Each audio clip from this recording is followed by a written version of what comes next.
Hola, muchas gracias por acompañarnos hoy. Soy Nora Casasus de Lid Editorial.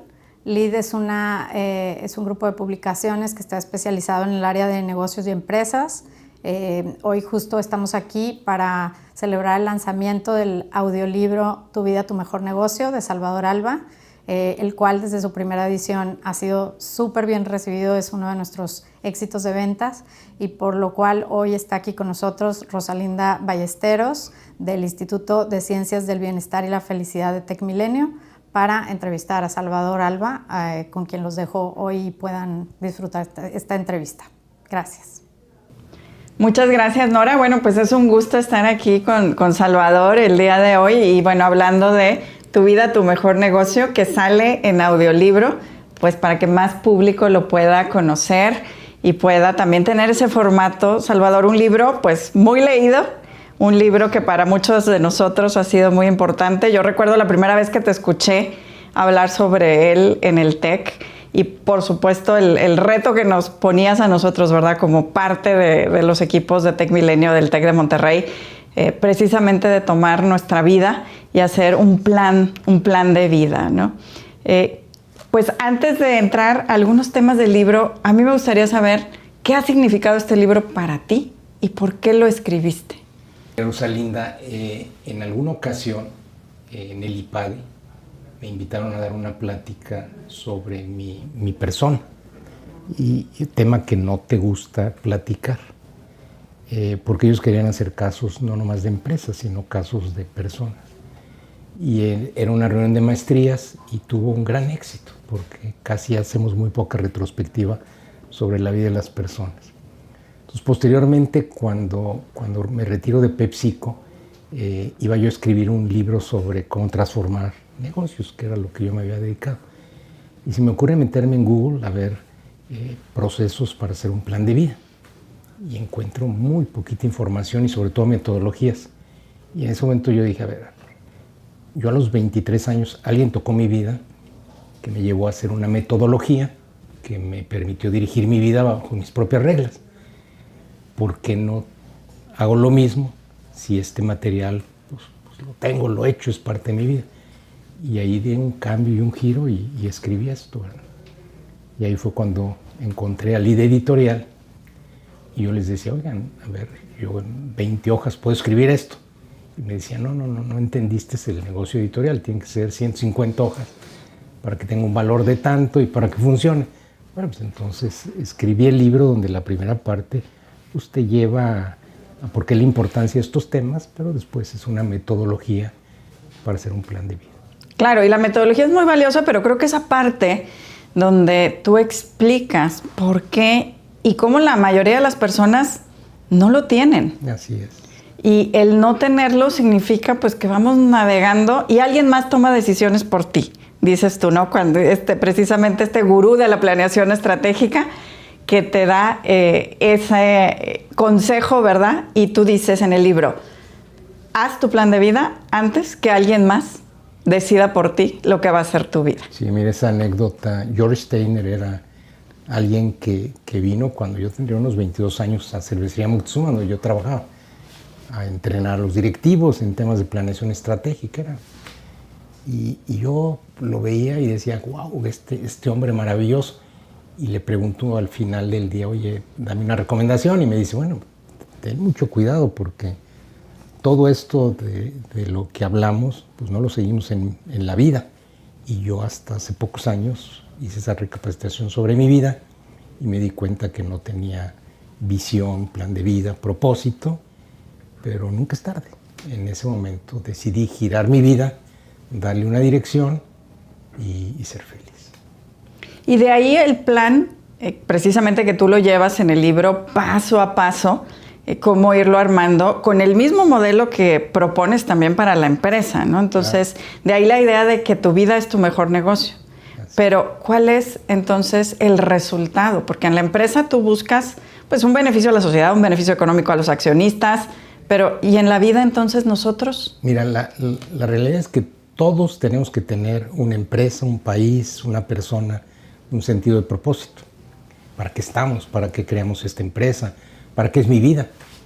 Pregunta tan simple que yo le hacía en todas las entrevistas que yo hacía de trabajo le preguntaba a la gente, oye, ¿y para qué estás en la vida? Pues se asustaban porque decían, oye, qué buena pregunta, pero no tengo respuesta. Y empezaban a decir, no, pues quiero crecer y quiero esto, ¿y para qué? ¿Y yo para qué? Pues al final no hay respuestas. Y esto sucede con la mayoría de los seres humanos. Entonces, hoy tú tienes que tener un sentido. Después, pues ese propósito, llevarlo a realidad. Y después definir qué escala de valores te va a permitir llegar a ese camino.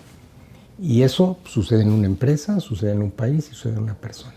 La diferencia radica en que en la persona estás buscando felicidad, fundamentalmente, definida distinto por las personas. En la empresa estás buscando un valor económico y social y en un país estás buscando un bienestar. Pero los tres procesos son igualmente importantes. Es más complejo manejar una empresa porque intervienen muchos seres humanos, pero es increíble que la vida, que depende de ti mismo, que está en control tuyo, muy pocos le dedicamos tiempo a este proceso. Nacemos, vivimos y morimos sin saber para qué existimos. Y esta pregunta que todos nos hacemos, la pregunta es, ¿por qué no dirigimos la vida nosotros en una dirección? Y simplemente es porque nacemos, somos seres de hábitos, y esos hábitos los heredamos. Cada sociedad nos define qué paradigmas, dónde nos podemos salir, y transita nuestra vida dentro de estas. Y de repente llegan algunos seres humanos que tienen conciencia superior, que nos dicen, oye, ¿y será plana la Tierra o será redonda? Y esos que se atreven a cuestionar o a definirle un sentido y propósito a la vida son lo que nos hace evolucionar como sociedad. El problema es que no son más del 1 o 2% de personas que en vida logran encontrar un sentido y propósito de vida. Inclusive nos los dice en la pirámide de Maslow, dice, todos andamos en busca de necesidades que son físicas, que las vemos, pero los que llegan a la necesidad de realización, que es interior, pues son muy poquitas personas. Entonces el reto es cómo realmente en vida, la mayoría o todos, llegamos a esa introspección que le da un sentido de propósito a nuestra vida. Y cuando te metes a eso, te das cuenta que es más fácil de lo que parece y que te da un nivel de satisfacción y aprendes a lo que hemos dicho. Lo único que existe es el momento presente, el hoy, pero vivimos en miedos futuros o pasados, ansiedades, estrés, la mayoría de seres humanos, que no nos permiten poder aterrizar el sentido de propósito. La gente cree que una visión es hablar de futuro, ¿no? La visión es una actitud de vida hacia el presente, ¿verdad? Sí, y definitivamente me quedo pensando en muchas rutas. Déjame hacer 3 ideas. Okay. La primera es lo que dices, de acuerdo a lo que la psicología ha investigado en los últimos 20 años, es completamente cierto. Cuando tenemos un sentido de la vida, cuando entendemos que estamos aquí para cosas que trascienden, que van más allá de nosotros mismos, el nivel de felicidad de una persona aumenta. Y contrario a lo que a veces pensamos, que es que cuando seamos exitosos vamos a ser felices, es al revés. Cuando estamos bien, nos sentimos bien, sentimos que trascendemos, entonces tenemos éxito en lo que nos proponemos. Esa es la primera idea. Excelente. La segunda idea es, algo muy importante que tú manejas en el libro es el manejo del tiempo, ¿no? Y sin adelantarme mucho a los ejercicios que vienen aquí, viene un ejercicio sobre en qué usas el tiempo y para qué lo deberías estar usando. Entonces, si tienes claro aquellas cosas que te hacen sentir bien, que van acorde a tus valores, y no les estás dedicando tiempo, pues ahí está como el primer tema de decir, yo sé cómo puede trascender mi vida, es muy fácil, como decías, pero luego, ¿cómo lo organizo, ¿no? Y la tercera idea tenía que ver también con esto que comentabas de la felicidad y cosas que hemos conversado antes, ¿no? Precisamente de cómo en un plan de vida donde tu autorrealización y tu felicidad dependen de lograr aquello que te hace trascender, pero hay tanta información externa que entonces pareciera que tu felicidad depende de tener ciertas cosas más que de ser. Y tú tienes unas anécdotas preciosas que si quieres entramos en ellas en un ratito, pero primero este tema del éxito y la felicidad. Sí, mira, el éxito es buscar esas cosas que te ha dicho la sociedad que quieres tener. Y en eso pues hay un límite enorme. Mientras más ambicioso, pues quieres más y posiciones y éxitos y todo esto.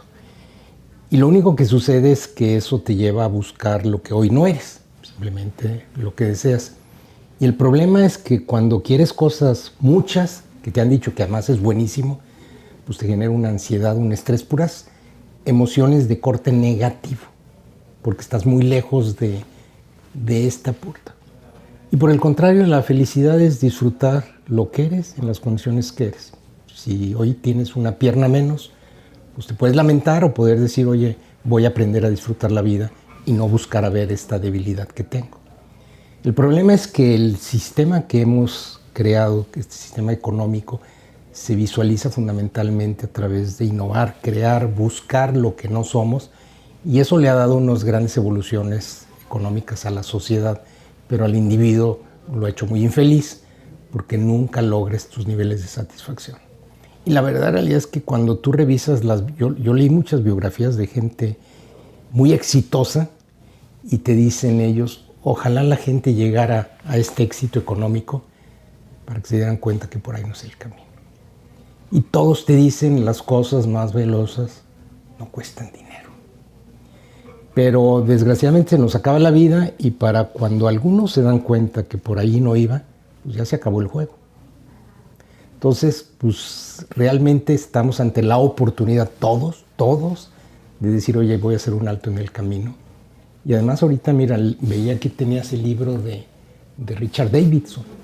Y Richard Davidson fue uno de los personas que también me cambió en positivo la vida, porque no sé cuándo hizo los estudios del cerebro para ver, puso muchas personas y dentro de esto vio si había una correlación entre personas que podían manejar mejor sus emociones, que los definía como felices, y después los correlacionó con su posición económica. Y la conclusión es, no hay correlación. Y ahí fue donde él aprovechó que todos estos monjes budistas parecía que tenían niveles de manejo de sus capacidades emocionales y felicidad mejor, y a Matthew Ricard salió como el hombre más feliz, y para darle un poco de publicidad a su estudio. Pero entonces, oye, ahí hay un estudio que te dice, a ver, los que creen que la riqueza te da la felicidad, pues no es cierto. Hay un estudio de Harvard también, que lleva ya 3 generaciones, en Boston, midiendo la gente de un estrato socioeconómico bajo, y pues se encuentran que las correlaciones van por otro tipo de cosas que no es el factor económico. Y lo sabemos, pero al final la publicidad que recibimos todos los días que nos dicen, oye, quieres ser feliz, quieres ser aceptado, pues ahí está el coche, ahí está la ropa, está la marca, y parece que no, pero ese bombardeo pues tiene mucho más éxito que el bombardeo del que te dice no lo necesitas, porque primero nadie te lo está diciendo. Lo que yo te decía, pues yo vi publicaciones, ¿cuántas metodologías hay para hacer un plan de vida? Pues muy pocas, porque no es negocio. Entonces, esa es la gran oportunidad y de una otra forma, bueno, Tech Milenio, la institución que tú diriges, pues se está enfocando en una visión tan simple. Buscamos qué propósito de vida para las personas, ¿verdad? Y propósito de vida parece que no, pero analiza tú las visiones de todas las universidades del mundo y no tienen el propósito de vida como su razón de ser. Sí, claro. Claro, y yo me acuerdo cuando empezamos a implementar esto, estábamos en una sesión con estudiantes y un estudiante nos cuestionó, no estaba yo a cargo del instituto en ese entonces, pero nos cuestionaba y nos decía, entonces nos están pidiendo que nos conformemos.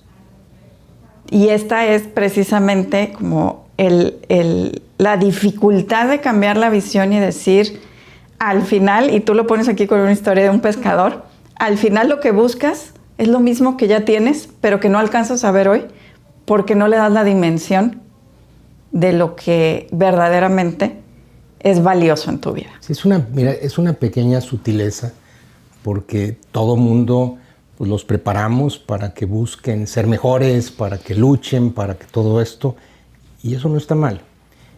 Y es como el alpinista que quiere ir al Everest. Posiblemente nunca llegue, pero eso le da un sentido en las mañanas de levantarse y ser mejor. Lo importante es que aprendas a disfrutar el momento presente, y si llegaste al Everest o no llegaste es irrelevante. Pero tú camines con un sentido de propósito en una dirección que le dé propósito. Hay este gran ejemplo viejo donde estaban dos trabajadores de la construcción construyendo una catedral, y uno con cara de aburrido diciendo, pues llevo años poniendo ladrillos, y otro diciendo, estoy construyendo la catedral más bella del mundo. Entonces simplemente es cambiarle la perspectiva a tu día y darle un sentido de propósito.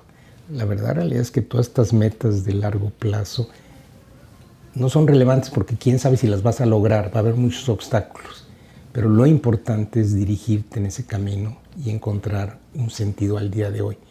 Y ese es el toquecito que hay que cambiar, porque la verdad, la realidad es que todo lo que hagas en la vida va a tener tropiezos. Y si los tropiezos tú los ves como fracasos, pues vas a sufrir mucho, porque la sociedad te va a decir, fracasé, en lugar de verlo como un reto, como un aprendizaje. Entonces, analicemos qué es lo que está pasando hoy. Está pasando que el mundo está cambiando a una velocidad enorme, tecnológicamente, y el humano no está preparado para ese nivel de cambio. El humano es un ser de hábitos que, si hubiéramos vivido en otra época, pues nos hubiera tocado a lo mejor la invención de la rueda, pero hoy todos los días es una noticia que nos estresa y nos genera cambios enormes. Entonces la pregunta es, ¿cómo transito en esa velocidad de cambio que yo no controlo? Pues me voy a enfrentar a lo que le llamamos negativamente conflictos. Yo digo, a ver, cambien la palabra conflicto por reto. Ya emocionalmente dices, el reto sí me gusta, sí, el conflicto no. Bueno, va a haber retos todos los días. Algunos que tú creas, son los inventos, las cosas que quieres hacer, y muchos que te van a llegar. Yo diría, la mayoría te van a empezar a llegar. Lo que sí tenemos es esa capacidad de manejarlos con energía positiva, que al final pues es gran parte de la enseñanza de TecMilenio, o energía negativa. Por naturaleza, si dejamos que fluya nuestra vida, va a tener una carga mucho más negativa. Entonces entramos al segundo tiempo, el uso de nuestro tiempo. La diferencia entre el ser humano hoy y hace 1.000.000 de años pues es que las 24 horas del día son iguales y nuestra energía se acaba en 10 horas, 12 horas. Entonces la pregunta es, ¿cómo utilizo ese día? Entonces, si ese día yo lo utilizo con cargas de energía positivas, a través de cosas que me gustan, de ver las cosas con ópticas diferentes, pues lo más probable es que voy a tener una vida en plenitud. Pero si todo mi día termina en carga negativa, además de que se va a desgastar más rápido el tiempo, pues la realidad es que voy a ser un infeliz.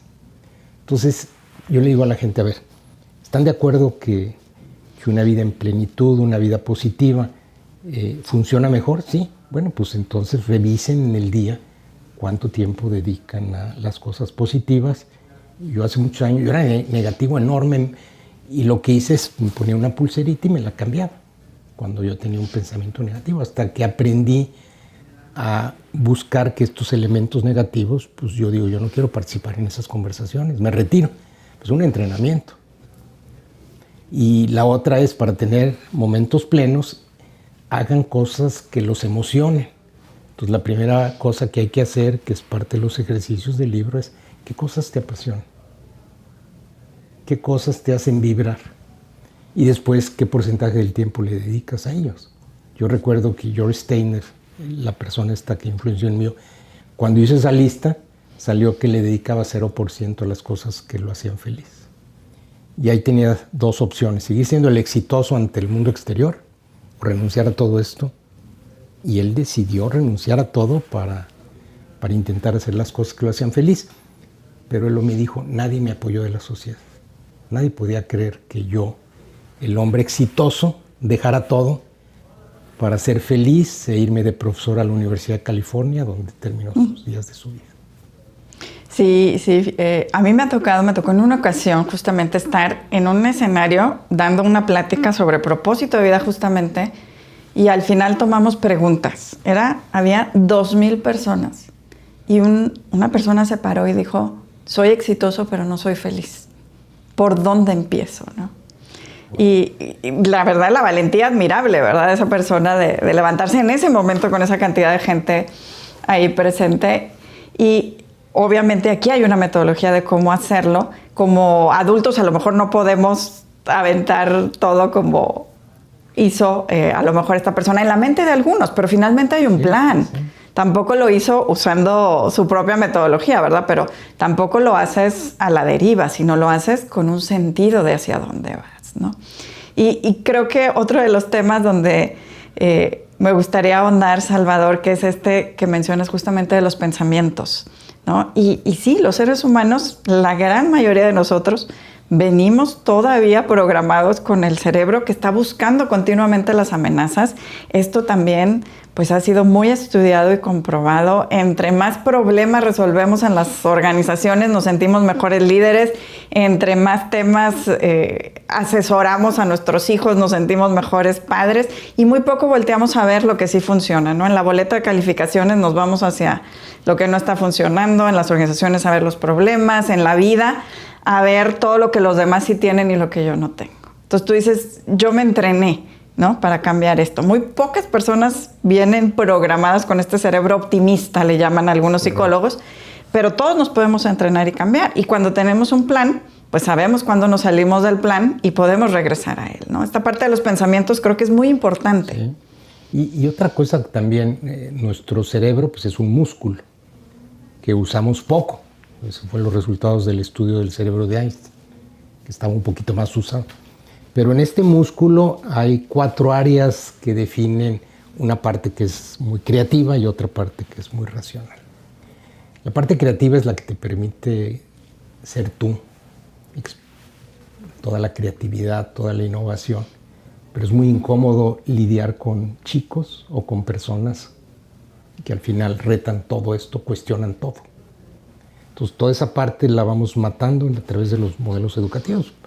Ahí ha fracasado todo el modelo educativo porque un chico que los metes en un salón, pues quieres que resuelva el profesor su clase y todos estos chicos que se aburren, que cuestionan, pues les pones temas de conducta o temas de falta de atención y les vas matando esto para dejarlos más en el mundo racional.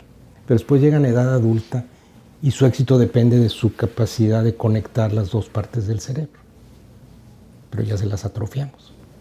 Hay estudios también de Jorland que demuestran que los chicos a los 2 años, con un clip, ven su capacidad de genialidad, que es 98%, y a los 15 años baja al 2%.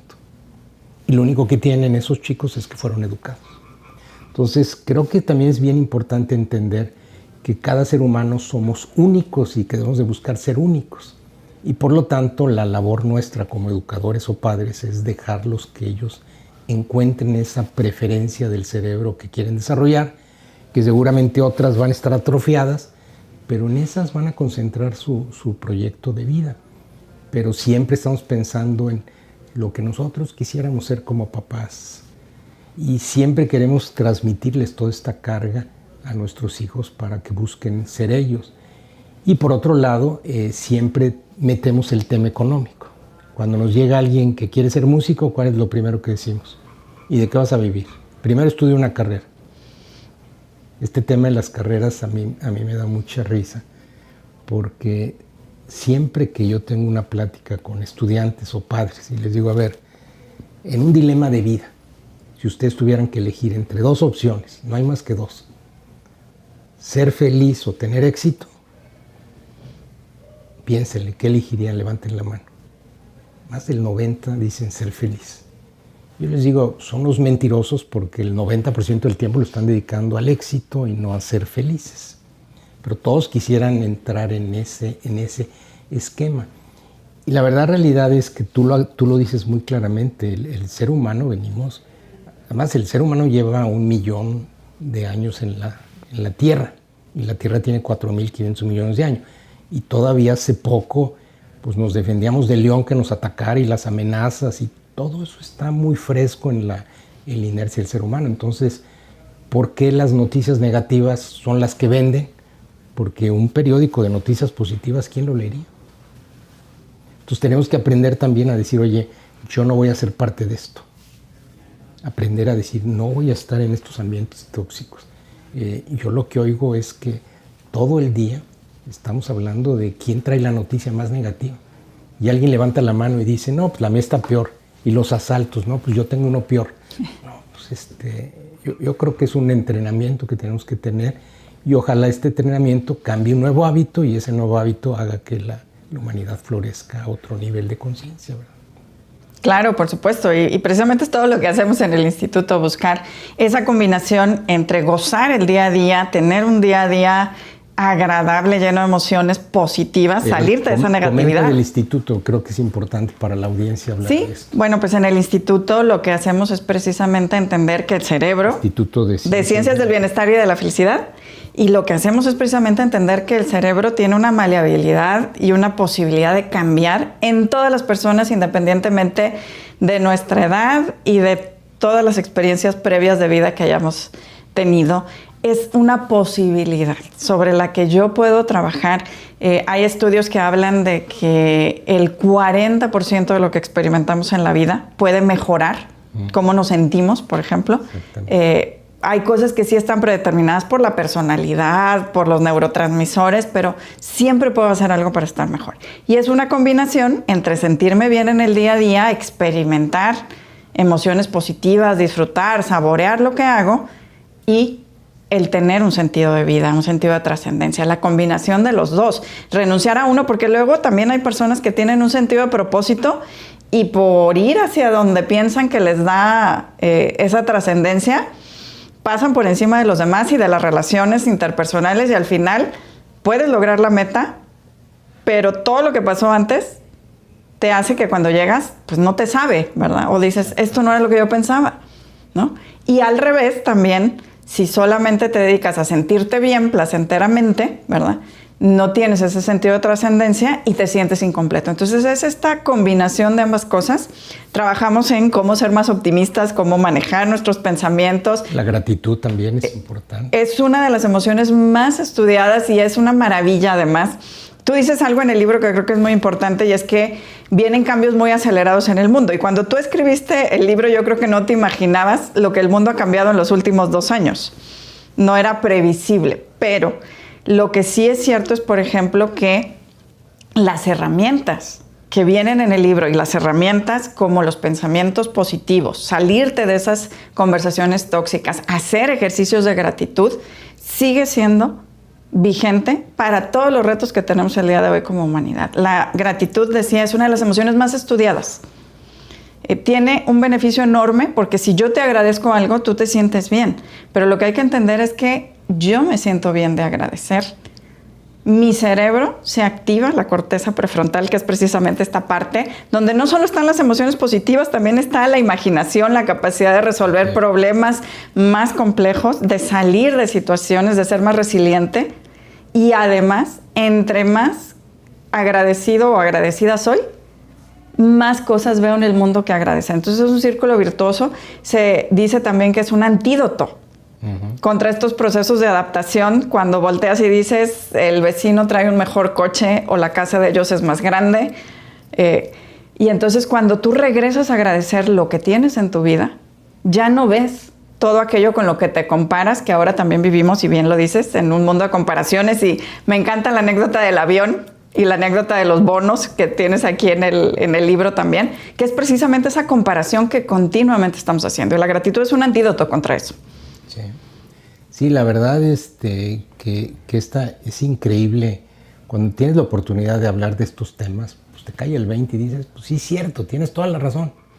Pero salimos y obviamente a la jungla, y la jungla pues, se nos olvida todos los días. Tú requieres entrenamiento. Inclusive el tema de meditación. A mí la gente me dice, oye, no entiendo esto de meditación. Le digo, mira, vivir en este mundo tan complicado sin tener una metodología de meditación, la que quieras, es importante. Y le digo, porque al final la meditación es aprender a tener el control de esta cabecita loca para que tus pensamientos estén en el hoy y puedas realmente estar en el presente y no con estos cambios microsegundos que da el pensamiento. Vale la pena que comentes este tema porque yo le digo a la gente, bueno, la meditación hay muchas formas, pero al final es un mantra que te ayuda a concentrarte. A veces se llama pues, la oración, a veces se llama la respiración, pero habla de este tema, la importancia que tiene, porque yo digo que lograr un plan de vida sin aprender a controlar esta cabecita loca, no hay forma. Y es finalmente una herramienta donde yo entiendo, primero, que no todo lo que sucede en mi cabeza es real y verdadero, pero además que yo lo puedo cambiar, ¿no? Hay un poema muy lindo que habla sobre las emociones como visitantes, y entonces no soy yo que estoy enojada, sino es el enojo que me visita. Y yo lo observo, le agradezco haber venido porque me da una información y lo dejo pasar, ¿no? Entonces es un cambio muy importante. Pero la meditación lo que hace es, a través de controlar un proceso que es automático, que es la respiración, ¿sí?, nos permite nosotros tomar el control de lo que sucede en los pensamientos. Y lo que muchas veces sucede, al menos en el contexto occidental, ¿verdad?, que estas prácticas pues no son parte de tradiciones que ya tenemos, sino que las vamos metiendo muchas veces como herramientas de manejo del estrés, por ejemplo, es que queremos meditar bien. Y entonces tiene el efecto contrario, ¿verdad?, porque queremos controlar lo que sucede. Y entonces de pronto, si tengo un pensamiento que me distrae, me empiezo a recriminar yo mismo en mi mente que me estoy distrayendo y entonces no estoy meditando bien. Y en realidad cada oportunidad del pensamiento, que esta mente que le llaman los expertos en meditación, que yo me considero un aprendiz, le llaman la mente de chango, ¿no? O sea, la mente brinca, como tú dices, de una idea a otra. Eso, así es nuestra mente. Y entonces cada vez que yo la puedo regresar es un éxito. Y no cada vez que se va es un fracaso. Es al contrario. Entre más veces yo la pueda regresar, estoy aprendiendo más cómo manejar mis emociones. Y entonces, ¿qué sucede? Esa primera reacción que yo tengo cuando siento que hay una amenaza y me enojo, me siento con miedo, me siento triste, esa primera reacción es esa mente, ¿verdad?, que trae pensamientos, pero lo que yo aprendo a través de la meditación es que yo la puedo controlar. Así es. Ahora, estos pensamientos también te generan estas ansiedades que están creciendo a niveles exponenciales, y más en pandemia, ¿verdad? De manera exponencial y cada vez con personas más jóvenes, ¿no? Vemos, por ejemplo, el mayor grupo de riesgo es la población de 18 a 23 años. Y también sabemos que, al menos en México, el 25% de los adolescentes, antes de llegar a la edad adulta, durante su infancia o su adolescencia, van a requerir un apoyo terapéutico por temas de ansiedad. Y estos son números que están creciendo ahora en pandemia exponencialmente. Sí, 1 de cada 4 y en crecimiento, ¿verdad? Así es. Y en realidad, de nuevo, regresamos a que así como no aprendes a nadar cuando te estás ahogando, ¿verdad?, no aprendes a meditar y no aprendes a ser resiliente cuando tienes la situación que te está retando. Hay que hacerlo, como tú decías, ¿no?, con tu ejercicio de la liga, hay que hacerlo en las situaciones normales para que cuando vengan estos retos, que para todos van a venir. Claro. Y yo creo que eso también es algo muy importante, decir, tengo un plan de vida, pero sé que puede haber situaciones que lo van a cambiar, que no dependen de mí. Y entonces ahí es cuando decimos, esto se puede entrenar, se puede aprender, pero tenemos que hacerlo con mucha conciencia de lo que estamos haciendo en un estado normal, estándar de las cosas, para que entonces gozamos más lo positivo y podamos manejar mejor los retos que nos va a presentar la vida.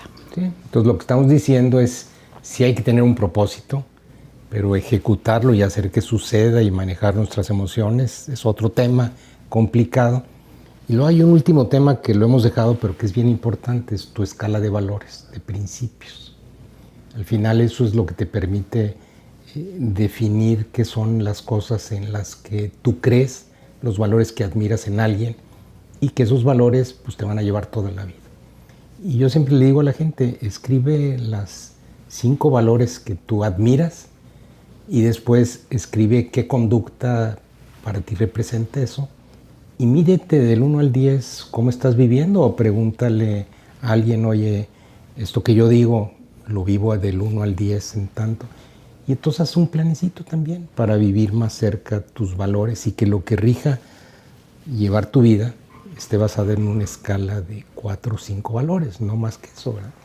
Y parece simple, pero yo, por ponerte un ejemplo, cuando yo hice este plan de vida a los 22, 23 años, puse un valor que no es un valor, pero puse quiero tener independencia económica, porque veía que todos mis amigos sufrían por la hipoteca, por esto, no estaban contentos en el trabajo. Yo les decía, renuncia. Y me dice, pues no puedo. Exactamente. Y entonces yo dije, no, pues yo no quiero estar amarrado en este mundo de que no puedo renunciar si no me gusta. Y entonces definí independencia económica, pero lo definí como aprender a vivir con menos. No en acumular, sino aprender a vivir con menos. Y definí otras cosas. Entonces, siempre a mí me permitió aprender a gastar menos de lo que yo tenía y a saber invertir el resto. Entonces, yo podía tener mi libertad para decir lo que no estaba yo de acuerdo, o si se violaba algunos de los principios míos en la empresa, pues decía, pues, o hablo o me retiro.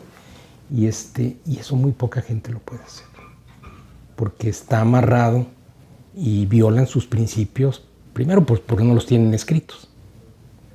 Entonces ese tema también es muy importante, ¿verdad? Claro, y a lo mejor como en el modelo que tú manejas, ¿verdad? Que va creciendo esta pues implementación, ¿verdad? Porque lo más fácil es escribir el enunciado de hacia allá voy, ¿verdad? Un poquito más complicado hacer el plan, pero luego vivirlo en el día a día y alinearlo es lo más difícil. Y es lo más difícil en la empresa y en la persona, ¿no? Sí, sí. Y el otro tema también, yo recuerdo cuando escribí el libro, yo dije, bueno, yo le insistí a la gente que no era un libro, no era una metodología, que inclusive si no iban a hacer un plan de vida, que ni se molestaran en leerlo, ¿no? Entonces, ahorita que estamos sacando el audiolibro, la primera cosa que me llevó es que son 5 horas. Entonces, cuando tú dices, oye, yo programo en un mes, en una semana, 5 horas, pues no es mucho. Y si eso me puede dar herramientas para articular un planecito de vida, oye, la pregunta es, ¿no valdrá la pena? Yo recuerdo que en la editorial me decían, oye, mucha gente compra el libro por la portada. Entonces, cuando había que definir la portada, pues sí, estamos hablando de la vida, pero lo correlacionamos con algo que es totalmente absurdo. No es un negocio la vida, pero es una forma de decir, oye, no se te olvide la vida, ¿verdad? Un recordatorio. Pero también me di cuenta también que 90% de los libros, mucha gente no los lee. Los compra para que estén en los libreros, ¿no? Entonces, yo creo que el reto es facilitarle la vida a las personas para que hagan una obra maestra de ellos a través de herramientas y que las vayan dosificando, pero sin lugar a dudas darle un sentido de propósito a la vida les va a dar otra forma de ser, les va a dar unas sensaciones de felicidad, les va a bajar los niveles de ansiedad, de estrés. Yo creo que vale la pena todo este esfuerzo. Y estoy seguro que en 200 años los modelos que hoy tenemos de sociedad van a ir cambiando. El problema es que no cambian muy rápido. Entonces, si no haces tú un esfuerzo interno para controlar tu vida antes que otros la controlen o la decidan, pues vas a ser un hombre eminentemente infeliz por el sistema de creencias que hoy rige nuestra sociedad. Por supuesto, y finalmente, pues 5 horas del audiolibro para tener la oportunidad de cambiar la vida y ser más felices, pues es una oferta, creo yo, irresistible, ¿no? Sí, yo así lo pienso, Bueno, Salvador, pero además el libro ahora está saliendo en audiolibro, pero pues está el impreso, ¿verdad? Que aquí además puedes tú tomar tus notas, escribir, está el ebook y está el audiolibro. ¿Y dónde podemos encontrar todos estos formatos? Sí, mira, están en todas las plataformas, y también recordar que hay unos formatos que vienen en el libro también para ayudarte también a armar tu metodología, porque cuestiones que no escribas y no pongas, pues es muy difícil darle seguimiento. Entonces, y el audiolibro está en Audible de Amazon también, y la idea es que poco a poco esté en mayores plataformas, ¿verdad? Pero mi invitación sí es que usen esta metodología o no, creo que la gente tiene que dedicarle un poquito más tiempo a las cosas que le dan sentido y propósito de la vida. Yo siempre le digo a la gente, a ver, analicen qué usas tu día, qué llenas tu día, actividades que llenes tu día. Y después ponle una calificación de nivel de satisfacción de estas cosas, ¿verdad? Y se lleva una sorpresa que hay cosas que hacen porque las tienen que hacer, pero es más por obligación que por satisfacción. Y después les digo, a ver, ahora es tu lista de lo que hoy no haces, que te encantaría, que tiene calificaciones de 8, 9, 10, y pues lanzan a decir muchas cosas, ¿verdad? Ir al cine, la montaña, las cosas que quieren hacer. Y entonces les digo, si tú no le quitas a estas actividades, porque lo que decíamos, elegir implica renunciar. Si no renuncias a algunas de estas, pues no vas a tener tiempo para estas otras. Porque lo que nos cuesta mucho como seres humanos es hacer renuncias. Queremos todo y le sumamos y le sumamos. Y entonces nuestros días terminan agotados, estresados. Cuando lo que tienes que hacer es que la vida fluya. No hablamos del concepto de fluir, ¿no? ¿Cómo haces que tu vida fluya a otra? Parece que vas a una velocidad lenta, pero en realidad terminas yendo mucho más rápido porque aprendes a estar en pocas cosas, pero siempre concentrado en el momento, ¿verdad? Claro, como el ejemplo que pones aquí de Lewis Carroll, ¿verdad? De Alicia en el País de las Maravillas. Es buenísimo. Sí, y sonrío porque fue una de las primeras cosas que me dijiste a mí cuando tuvimos una primera plática laboral tú y yo, y me dijiste, elegir es renunciar. Sí. Si tú dices que sí a esto, ¿a qué vas a decir que no? ¿No? Y entonces para mí fue una de las enseñanzas más grandes, así como tu maestro de planeación estratégica.